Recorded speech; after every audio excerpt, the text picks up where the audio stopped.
Guys, welcome back to my channel again. Kung meron kayong i-print yung mga picture or document guys, di ba kailangan natin ang scanner machine?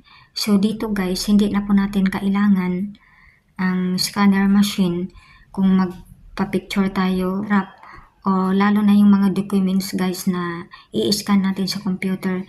So hindi na kailangan na pupunta tayo ng computer printer na i-scan yung documents natin guys, kasi meron po akong natuklasan ng maganda solusyon guys. Ang tawag nito is cam scanner guys, na ang resulta niya, ang itsura niya guys, parang sa computer din na scanner guys. So hindi na po natin kailangan gagamit ng any apps application sa editing like CapCut and PixArt. Kaya ito yun guys, ipapakita ko sa inyo. Alright, let's start. Open po natin ang Play Store. And then next guys,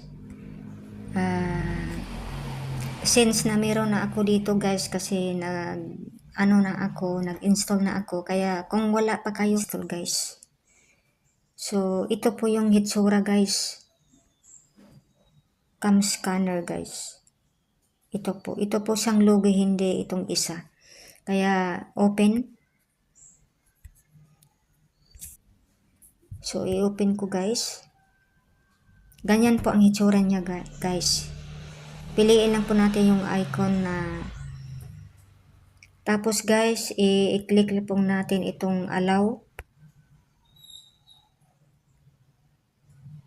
Tapos ngayon guys, kung paano tayo mag-picture ng document or ID picture, ito lang po guys, yung icon na to.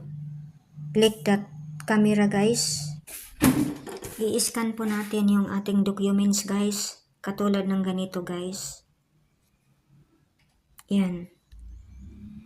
Tapos i-click lang po natin itong kuan guys, na yung bilog, kasi yan po ang i-click mo dyan yan guys. Pag na-click yan guys, picturean na po yan guys yung dokumento. Yan guys. Yan, processing po guys. So mapapansin po natin guys, dito sa bawat corner niya guys, bawat corner niya, kinakrap na po niya guys. Automatic na nakakrap na po yan guys.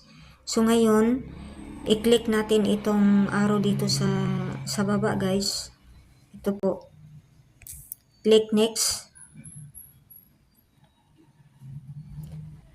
Yan, ganyan po siya kaganda guys. Tingnan mo, ang linaw pa niya guys. So pagkatapos yan, i-click natin itong check. Yan guys. Processing guys. So ngayon, ito na po yung resulta niya guys. So ngayon, i-click natin ang more dito sa gilid guys, yung 3 dot.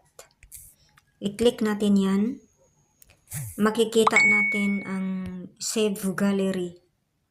So dyan natin i-click para ma-save yung document sa gallery guys. So now i-open ko ang aking gallery, i-check natin. Tingnan mo yung guys. Napakaganda niya guys. Ang linaw guys, tingnan mo. Ang ganda niya guys. Kaya yan lang po ang solusyon guys kung kayo ay nagproblema na walang scanner machine, malayo yung computer shop. So mag-install na lang tayo ng cam scanner guys. Napakaganda po niya guys. Malinaw po siya guys. Naka-documentary na rin po guys ang results. Okay guys, so maraming salamat. I hope may natutunan kayo sa aking vlog for today. Bye. God bless you for next time.